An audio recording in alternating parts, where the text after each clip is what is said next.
Hello friends, நம்ம இன்றைக்கி win win TNPSC சேனலில் 10th ஸ்டாண்டர்ட் தமிழ் சாப்டர் 1.1 அன்னை மொழியை அதில் இருக்கிற கொஷின் ஆன்சர்ஸ் பார்க்க போகிறோம். என்னென்ன கொஷின் ஆன்சர்ஸ்னால் இதில் எல்லாமே பார்க்க போகிறோம். அதாவது குருவினா சிறுவினா எல்லாமே பார்க்கலாம். ஏன்னா நம்ம டிஎன்பிசிக்கு எதிலிருந்து கொஷின் எடுப்பாங்க நம்ம சொல்ல முடியாது. ஒன்லி புக் 1 மார்க்ஸ் மட்டும்தான் கேட்பாங்க. அப்போ நம்ம ஃபில்லப் படிக்கலாம், சூஸ் படிக்கலான்னு படிக்காமல் கொஷின் ஆன்சர்ஸையும் சேர்த்து படிக்கும்போது உங்களுக்கு நல்லா டீப்பாக படிக்கலாம். நீங்கள் அது நல்லபடியாக ப்ரிப்பேர் ஆகலாம். ஏன்னா குரூப் 1 குரூப் 4 இப்போ ரெண்டுத்துலேயுமே தமிழ் இம்பார்ட்டன்ட் ஆகிடுச்சு. குரூப் 1 தமிழ்லேயே நமக்கு என்ன கேட்குறாங்கன்னா, மெயின்ஸ்லேயே தமிழ் ஆட் பண்ணிட்டாங்க. அதாவது இதுக்கு முன்னாடி மெயின்ஸில் மேக்ஸ் இருந்தது, இப்போ மேக்ஸ் எடுத்துகிட்டு அதுக்கு பதிலாக தமிழ் ஆட் பண்ணியிருக்காங்க. அதனால் நீங்கள் கண்டிப்பாக தமிழ் படிக்கணும், நல்லா படிக்கணும். அப்போ தான் நீங்கள் நல்லா கிளியர் பண்ண முடியும். நான் 10வது பாடத்திலேருந்து ஆரம்பிக்கிறேன். 10th முடிஞ்சதுக்கப்புறம் 9th 8th அந்த மாதிரி போகலாம். நீங்கள் எல்லாத்தையுமே நல்லா கேட்டுக்கோங்க. நல்லபடியாக படித்து எல்லாருக்கும் நல்ல ஜாப் கிடைக்கணும். All the best. பாங்க இப்போ நம்ம கொஸ்டின் ஆன்சர்ஸ்குள்ளே போகலாம்.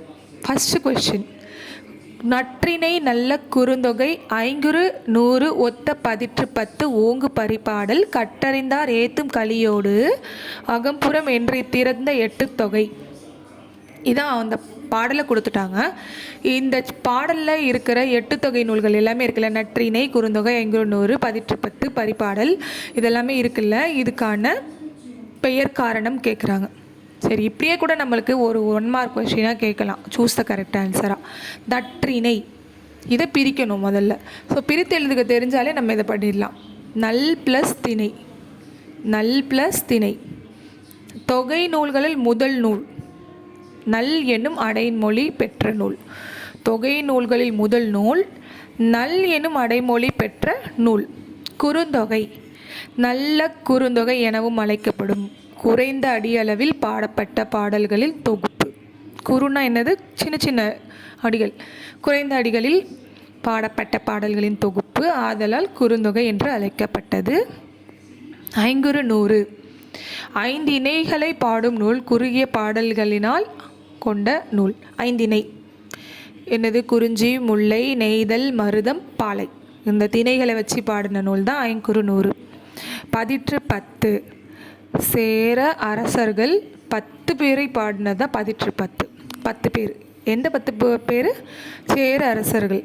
எத்தனை பேர் பாடியிருக்காங்க? 10 அரசர்களை 10 புலவர்கள் 10 பாடியிருக்காங்க. சரி, அதனால தான் பதிற்று 10. பரிபாடல் அகம் புறம் சார்ந்த நூல்கள். அகம்னா தெரியும், நம்ம அக வாழ்க்கைனா நம்மளுடைய இன்னர் லைஃப் பற்றி. புறம்னா எக்ஸ்டர்னலாக, அதாவது ஒரு அரசாங்கம் அதை பற்றிலாம், ஒரு நகர் எப்படி இருக்குது, கல்ச்சர் எப்படி இருக்குது, இதெல்லாம் புறம். போர் எப்படி நடந்தது, இதெல்லாமே புறம் தான். அகம்னா மனிதர்களோட வாழ்க்கையை பற்றி பாடுறது. சரி, இது அகம் புறம் ரெண்டுத்தையும் சார்ந்த நூல் தான் பரிபாடல். இந்த மாதிரி கூட கேள்வி கேட்பாங்க, பரிபாடல் அகப்பாடலா இல்லை புறம்பாடலானா? இல்லை, அகம் புறம் ரெண்டும் சேர்ந்த பாடல் தான் இது. இதில் என்னென்னலாம் பாக்கள் யூஸ் பண்ணியிருக்காங்கன்னா, வெண்பா, ஆசிரியப்பா, கலிப்பா, வஞ்சிப்பா. எத்தனை வகை பால்கள் யூஸ் பண்ணியிருக்காங்க? வெண்பா, ஆசிரியப்பா, கலிப்பா, வஞ்சிப்பா. இந்த பாக்களுக்கு ஒரு ஒரு நயம் கூட இருக்குது. அதையெல்லாம் நம்ம இன்னொரு லெசனில் பார்க்கலாம். அடுத்து கலித்தொகை. கலித்தொகைனா 5 இணையும் 5வரால் கலிப்பாவில் அமைந்த நூல். கலிப்பாவின் ஓசை துள்ளல் ஓசை. கலிப்பாவின் ஓசை துள்ளல் ஓசை. சும்மா இது நான் சொல்கிறேன். அதாவது களினா என்னது? சந்தோஷம்னு வச்சுக்கலாமா? சந்தோஷமாக இருக்கும்போது என்ன பண்ணிட்டு இருப்பாங்க? துள்ளிட்டே இருப்பாங்கள்ல, அப்படின்னா வச்சுக்கோங்க. கலிப்பாவின் ஓசை துள்ளல் ஓசை. இதுக்கு இன்னொரு பேர் என்ன இருக்குன்னா, கற்றறிந்தோர் ஏத்தும் களி. கற்றறிந்தோர் ஏத்தும் களி. அடுத்து அகநானூறு. பாட்டிலே இருக்குது. அகம் சார்ந்த 400 பாடல்களை கொண்டது. அகம் சார்ந்த 400 பாடல்களை கொண்டது. களிற்றியானை நிறை, மணிமிடை பவளம், நித்திலை கோவை. 3 பிரிவாக பிரிச்சிருக்காங்க. களிற்றியானை நிறை, மணிமிடை பவளம், மித்தில கோவை. களிற்றியானை நிறை, மணிமிடை பவளம், நித்திலை கோவை. இந்த மாதிரி 3 பிரிவாக அகநானூறு பிரிச்சிருக்காங்க. புறநானூறு மறுபடியும் பாட்டிலே இருக்குது. புறம் சார்ந்த 400 பாடல்கள். தமிழர்களின் வரலாற்று பெட்டகம். ஏன்னா இதில் புறம் சார்ந்த நிறைய விஷயங்கள் இருக்கும். அந்த காலத்து தமிழர்கள் எப்படி வாழ்ந்தாங்கன்ற எல்லா குறிப்பும் இதில் இருக்கும். அதாவது வீரம், பண்பாடு, நாகரிகம், பழக்க வழக்கம், கொடை, இதெல்லாமே இதில் இருக்கும். அடுத்தது கொஷின் பாருங்கள். 2வது கொஷினுக்கு நம்ம இப்போ தான் வரோம். என் தமிழ்னா நின் பெருமை எடுத்தே உறைவிக்கும். என் தமிழ்னா நின் பெருமை எடுத்தே உரை விரிக்கும். இதை வந்து தமிழோட உரை நிகழ்த்துங்க அப்படின்னு சொல்லியிருக்காங்க. இது ஒரு நம்மளுக்கு எக்ஸாம் பாயிண்ட் ஆஃப் வியூவில் தேவைப்படாது. அடுத்த பாட்டுக்கு போகலாம். இதில் தமிழ் என் தமிழ்னா இது எப்படி பிரிப்பீங்கன்னு கேட்டிருக்காங்க. எப்படி பிரிக்கணும்?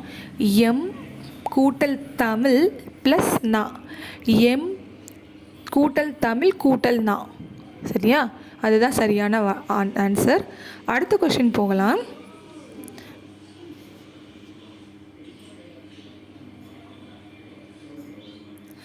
மண்ணும் சிலம்பே மணிமேகலை வடிவே முன்னும் நினைவால் முடித்தாள வாழ்த்துவமே. மண்ணும் சிலம்பே மணிமேகலை வடிவே முன்னும் நினைவால் முடித்தாள வாழ்த்துவமே. இதில் என்னென்ன காப்பியங்கள் இடம்பெற்றிருக்கு, அந்த காப்பியங்கள் பேர் என்னன்னு கேட்டிருக்காங்க. நம்மளுக்கு 50 காப்பியங்கள் எல்லாமே தெரியும், 5 இருக்குது. ஆனால் இதில் 3 சொல்லியிருக்காங்க. பார்க்கும்போதே தெரியுது, சிலம்பே, மண்ணும் சிலம்பே மணிமேகலை வடிவே.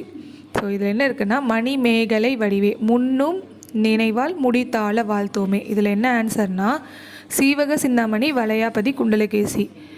இது மட்டும் இல்லை, எல்லாம் இல்லை. சீவக சிந்தாமணி வளையாபதி குண்டலகேசி இந்த 2மே இல்லை. சிலப்பதிகாரமும் மணிமேகலையும் அதில் இருக்குது. சீவக சிந்தாமணி வளையாபதி குண்டலகேசி இந்த 3மே இதில் கொடுக்கப்படலை. கொஷின் நல்லா பார்த்துக்கோங்க, தவிர தான் கேட்டிருக்காங்க. அப்போ இதுதான் இல்லை, இருக்கிறது சிலப்பதிகாரமும் மணிமேகலையும் தான். அதாவது இரட்டை காப்பியங்கள்னு சொல்லுவோம் இல்லையா, இந்த 2 தான். அடுத்து, தமிழ் அன்னையை வாழ்த்துவதற்கான காரணங்கள் பாவலரு சுட்டுவனையாவ. அதாவது இந்த அன்னை மொழியை எழுதுனது யாருன்னா பாவலரேறு தான். சரியா? பாவலரேறு எப்படிலாம் இதை பற்றி இப்போ பேசியிருக்காருன்னு பார்த்துடலாம் ஒரு தடவை. ஏன்னா இது ஏதாவது ஒரு பாயிண்ட் கொடுத்து இது எந்த பாடலில் வரும்னு கேட்டால் அன்னை மொழியின்னு நம்ம சொல்லிடலாம்.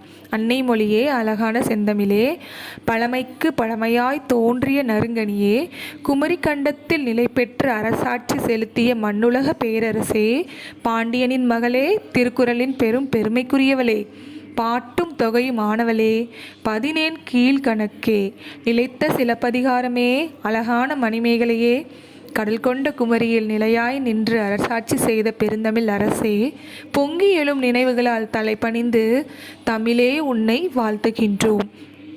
ரொம்ப நல்லா இருக்குல்லங்க இந்த பாடல். அடுத்த கொஸ்டின் போகலாம் வாங்க.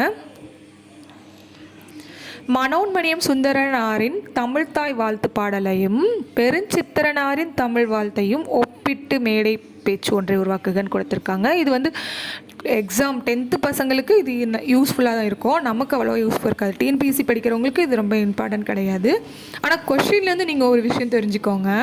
மனோன்மணியம் சுந்தரனார் போட்டிருக்க பாடல் பேர் என்னது? தமிழ் தாய் வாழ்த்து பாடல். பெருஞ்சித்திரனாரோட பாட்டு என்னது? தமிழ் வாழ்த்து பாடல். மனோன்மணியம் சுந்தரனார் தமிழ் தாய் வாழ்த்து பாடல் எழுதியிருக்கிறாரு. பெருஞ்சித்திரனார் தமிழ் வாழ்த்து பாடலை எழுதியிருக்காரு. அடுத்து இலக்கண குறிப்பு சிலதை பார்த்துக்கலாம்.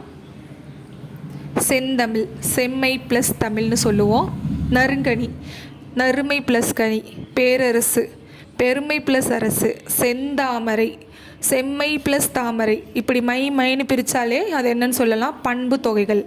செந்தமிழ் எப்படி நம்ம பிரிப்போம்? செம்மை கூட்டல் தமிழ், நறுங்கனினா நறுமை ப்ளஸ் கனி, பேரரசுனா பெருமை ப்ளஸ் அரசு, செந்தாமரைனா செம்மை ப்ளஸ் தாமரை. ஸோ இப்படி மைன்னு பிரிக்கும்போது வந்ததுன்னா அதை நம்ம என்னன்னு சொல்லுவோம்? பண்பு தொகைகள். இப்போ இது ஷார்ட்கட். ஆனால் நீங்கள் இது பாருங்கள், செந்தமிழ், செம்மையான தமிழ். அதாவது ஒரு தமிழை பண்பு, அதுக்கு என்ன பண்போட குறிப்பிடுறாங்க? நறுங்கனினா ரொம்ப நல்ல கனி, பேரரசுனா பெரிய அரசு. அதாவது அதை பண்பை விளக்குறதுனால தான் இது பண்பு தொகைகள். ஆனால் நீங்கள் பிரிக்கும்போது ஜென்ரலாக நம்ம எப்படி படிச்சுக்கலாம்னா, பிரிக்கும்போது மை வந்ததுன்னா பண்பு தொகைகள். அடுத்து பாடி குடித்து.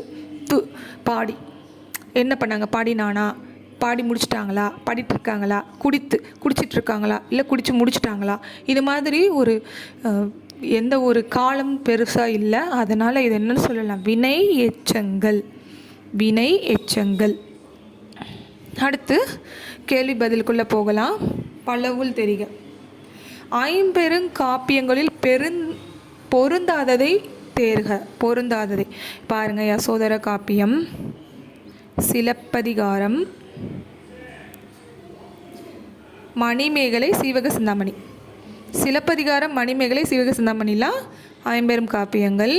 அப்போ எதுதான் வந்து ஐம்பெருங்காப்பியங்கள் கிடையாது, யசோதர காவியம் தான். இது ஐஞ்சிறு காப்பியங்களில் வரும், ஐஞ்சிறு காப்பியங்களுக்குள்ளே வரும். அடுத்த கொஸ்டின், உள்ளத்தில் கனல் மூல செந்தாமரை தேனை உள்ளத்தில் கனல் மூல செந்தாமரை தேனை குடித்து சிறகசைத்து பாடியது எது? தேன் சிட்டு வண்டு தேனி வண்ணத்து பூச்சி. பாடல்லேருந்து கேட்டிருக்காங்க. இந்த பாடலில் அவர் என்ன சொல்லியிருக்காருன்னா வண்டு. அடுத்த கொஸ்டின், அன்னை மொழியே என்ற கவிதையில் இடம்பெறும் மூவேந்தருள் ஒருவர் பாண்டியன். யாருன்னா பாண்டியன் தான். அன்னை மொழியில் யாரை குறிப்பிட்டிருக்காங்க? பாண்டியன். நான்காவது கேள்வி, பொருந்தாதவற்றை கண்டறிக. பாவிய கொத்து, நூறாசிரியம், தென்தமிழ், பள்ளி பறவைகள். இதில் எது பொருந்தாதுன்னா தென்தமிழ் தான். பாவிய கொத்து, நூறாசிரியம், பள்ளி பறவைகள். ஏன்னா தென்தமிழை வந்து பாவலரேறு எழுதலை. பாவிய கொத்து, நூறாசிரியம், பள்ளி பறவைகள்லாம் யாரால் எழுதப்பட்டதுன்னா பாவலரேறு. அடுத்தது பாவலரேறுன்னு யாரை சொல்லுவோம் நம்ம? பாவலரேறு, பெருஞ்சித்தனார். அடுத்து பொருந்தாதவற்றை கண்டறிக. தமிழ் சிட்டு, பள்ளி பறவைகள், எண் சுவை என்பது உலகியல் 100. தமிழ் சிட்டு, தமிழ் சிட்டு அதுவும் வந்து நம்ம இவர் எழுதலை. அடுத்தது வந்து பொறுத்துக. மான்புகழ், வான்புகழ்னு கிடையாது, வான்புகழ் தான் அப்படி சொல்லியிருக்காங்க. திருக்குறள், வான்புகழ் கொண்டது என்னது? திருக்குறள். மண்ணும் சிலப்பதிகாரம், மண்ணும் சிலப்பதிகாரம். வடிவு, வடிவுனாலே மணிமேகலை. பாப்பத்தே, அது என்ன? பாப்பத்தே. 10 தொகை பாடல்கள் 10, அதுதான் பாடல் 10, அப்படி தான், அதுதான் பாப்பத்தே. அது அப்போ என்ன ஆன்சர்? 10 பாட்டு. அடுத்தது, அன்னை மொழியை கவிதை இடம்பெறும் நூல். கனிச்சாறு. அன்னை மொழின்றது ஒரு சின்ன கவிதை, ஆனால் அந்த நூல் எந்த நூல்லேருந்து இதை எடுத்திருக்காங்க? கனிச்சாறு. எழுதுனது யார்? பெருஞ்சித்திரனார். பாவலரேறு, பெருஞ்சித்திரனார். அடுத்து, முன்னும் நினைவால் முடித்தாள வாழ்த்துவமே அப்படின்னு பாடினவர் யார்? இந்த பாடலே அன்னை மொழியிலேருந்து வந்தது தான். அந்த மொத்த பாடலை எழுதுனதே பெருஞ்சித்திரனார் தான். அப்போ இந்த ஒரு லைன் எழுதுனது யார் தான்? பெருஞ்சித்திரனார் தான். முன்னும் நினைவால் முடித்தாள வாழ்த்துவமே. அடுத்த கேள்வி, முந்துற்றோம் யாண்டும் முழங்க தனித்தமிழே. முந்துற்றோம் யாண்டும் முழங்க தனித்தமிழே பாடியவர் யாருமா? துரை மாணிக்கம்.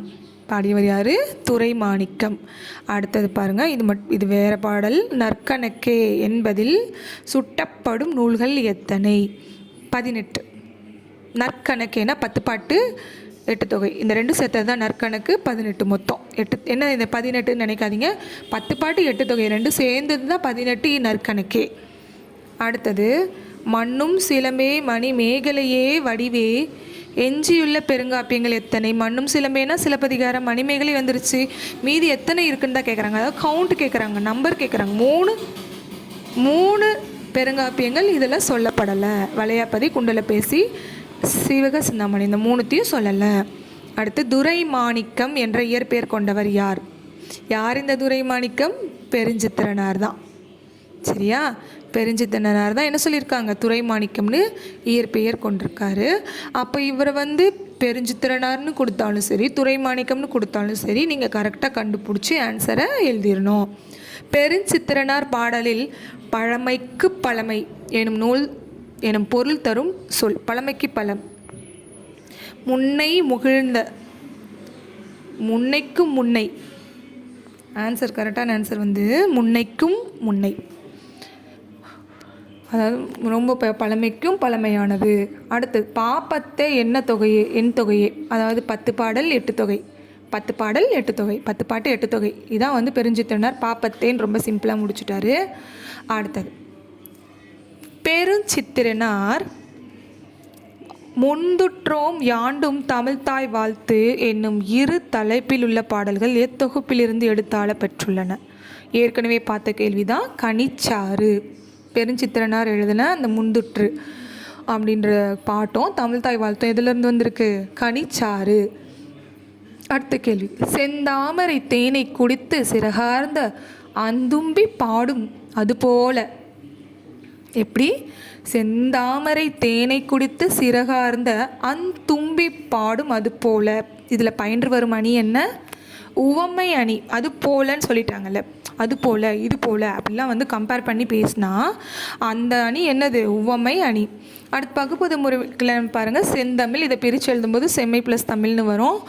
அப்போது இது என்ன இலக்கண குறிப்பு வரும்? பண்பு தொகை.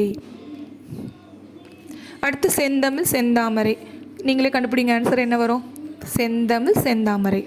இதில் உள்ள இலக்கண குறிப்பு சொல்லுங்கள், என்ன ஆன்சர் வரும்? ஆமாம், பண்பு தொகை தான் வரும்.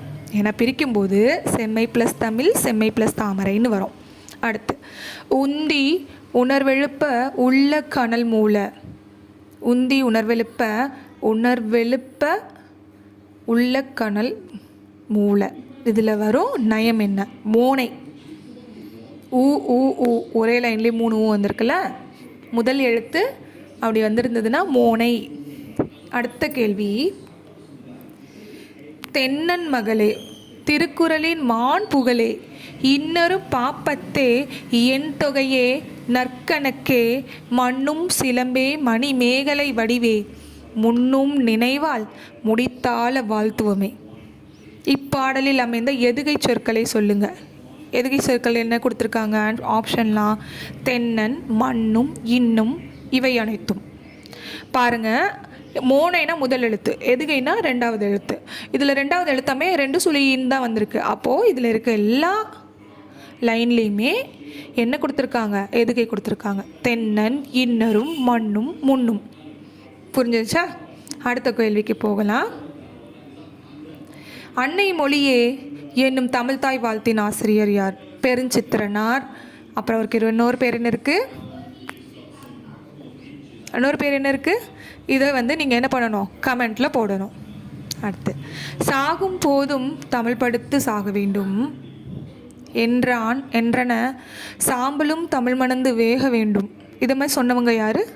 சாகும் போதும் தமிழ் படித்து சாக வேண்டும் என்றன் சாம்பலும் தமிழ் மணந்து வேக வேண்டும். இதை சொன்னவர் யாருன்னா சச்சிதானந்தன். சரியா? அடுத்து, பெருஞ்சித்திரனாரின் பணிகளில் தமிழுக்கு கருவூலமாய் அமைந்த நூல் எது? நிறைய புக்ஸ் எழுதியிருக்காருங்க. அதில் ரொம்ப தமிழுக்கே கருவூலம் என்னதுன்னா திருக்குறள் மெய்ப்பொருள் உரை. அடுத்த கேள்வி, தென்மொழி தமிழ் சிட்டு இதெல்லாம் யார் எழுதின நூல்? பெருஞ்சித்திரனார். இதை வந்து நம்ம இங்கே ஈஸியாக சொல்லிடுவோம். ஆனால் எக்ஸாமில் நிறைய பேர் படிப்போம், நிறைய பாடல்கள் படிப்போம், நிறைய புக்ஸ் நேம்ஸ் படிக்கும்போது மறந்துடும். தென்மொழி தமிழ் சிட்டு. தென்மொழினாலே தமிழ் தான். தமிழே ஒரு பெரிய மொழி. அந்த பெரிய மொழி யார் எழுதியிருப்பாங்க? பெருஞ்சித்திரனார் தான். தமிழ் சிட்டு தமிழை பற்றி மறுபடியும் எழுதியிருக்கார். அப்போ யார் அது? பெருஞ்சித்திரனார். அடுத்து, பாவலரேறு பெருஞ்சித்திரனாரின் தமிழுணர்வை உலகெங்கும் பரப்ப காரணமாக இருந்த இதழ்கள் யாவை? தென்மொழி தமிழ் சிட்டு. இது எல்லாமே இதழ்களுங்க, அதாவது மேகசைன்னு சொல்லுவாங்கள்ல, அந்த மாதிரி. அடுத்த கேள்வி, பாவலரேறு பெருஞ்சித்திரனாரின் படைப்புகள் யாவை? ரொம்ப ரொம்ப முக்கியமான கேள்வி. இது ஏதாவது ஒரு புக்கை கொடுத்து இந்த புக்கை யார் எழுதுனாங்கன்னு ஒரே மார்க்கில் கேட்டாலும் கேட்கலாம். ஒரு 5 புக்ஸ் நேம்ஸ் கொடுத்து அது மேட்ச் பண்ணுங்கன்னு சொல்லி கொடுக்கலாம். சரியா? உலகியல் 100 கனிச்சாறு, பாவிய கொத்து மகப்புகு வஞ்சி, நூறாசிரியம் பள்ளிப்பறவைகள் என் சுவை என்பது. மறுபடியும் படிக்கிறேன். உலகியல் 100 கனிச்சாறு, பாவிய கொத்து மகப்புக வஞ்சி, நூறாசிரியம் பள்ளிப்பறவைகள் என் சுவை என்பது. இதெல்லாமே பாவலரேறு எழுதிய நூல்கள். அடுத்து கொஸ்டின் பாருங்கள். வண்டு, தேன், தமிழ் சுவை இவற்றை ஒப்பிட்டு பெருஞ்சித்திரனார் குறிப்பிடும் செய்தி என்னன்னா, உள்ளத்தில் கனல் மூல வண்டானது செந்தாமரை தேனை குடித்து சிறுகசைத்து பாடுகின்றது. எப்படி வந்து செந்தாமரத்தில் இருக்க தேனை வந்து ஒரு வண்டு குடிச்சிட்டு சிறகச்சி பாடுதோ, தமிழர் வந்து செந்தமிழை சுவைத்து தமிழின் பெருமையை எங்கும் முழங்குகின்றனர். இதில் அவர் யூஸ் பண்ண அணி என்னது? உவமை அணி. அடுத்தது, அன்னை மொழியே என்ற பாடலில் அமைந்துள்ள விழிச்சொற்கள் கூப்பிடுற மாதிரி இருக்கிறது. செந்தமிழே, மாண்புகளே, நறுங்கனியே, என் தொகையே, பேரரசே, நாற்கணக்கே, தென்னை மன்னகளே, சிலம்பே. அடுத்தது கொஷின் 5, 17 மேற்கணக்கு நூல்கள் எவை? 8 தொகை 10 பாட்டு. 8 தொகை 10 பாட்டு, அதாவது 18. தமிழ் எவற்றின் காரணமாக தமக்குள் பற்றுணர்வை ஏற்படுத்துவதாக பெருஞ்சித்திரனார் கூறுகிறார்னா, பழம்பெருமையும் தனக்கென தனிச்சிறப்பான இலக்கிய வளமும் கொண்ட தமிழ், நீண்ட நிலைமை தன்மையுடையது, வேற்று மொழிய தமிழை குறித்து உரைத்த புகழ் மொழிகள். இதெல்லாம் வந்து பெருஞ்சித்திரனாருக்கு தமிழ் மேலே ஈர்ப்பு வர காரணமாக அமைஞ்சிருச்சு. இப்போ பெருஞ்சித்திரனாரை பற்றி ஒரு குறிப்பு வரைக. அவர் என்னெல்லாம், அவரோட இயற்பெயர் என்ன, அவரை பற்றின சில விஷயங்கள். அவரோட பெயர் வந்து பாவலரேறு பெருஞ்சித்திரனார். ஆனால் அவருடைய இயற்பெயர் துரைமாணிக்கம். ஊர் சேலம் மாவட்டத்தில் உள்ள சமுத்திரம். பெற்றோர் துரைசாமி, குஞ்சம்மாள். இயற்றிய நூல்கள் கனிச்சாறு, ஐயை, கொய்யா கனி, பாவிய கொத்து, பள்ளிப்பறவைகள், நூறாசிரியம், என்சுவை என்பது, மகபுகுவஞ்சி. இவரோட சிறப்பு, இவரின் திருக்குறள் மெய்ப்பொருளை தமிழுக்கு கருவூலமாக அமைந்தது. காலம் பாருங்கள், 1933 1995 வரையும் வாழ்ந்திருக்காரு. அவருடைய பர்த் டேட் 10/3/1933. அப்புறம் இறந்த தேதி 11/6/1995.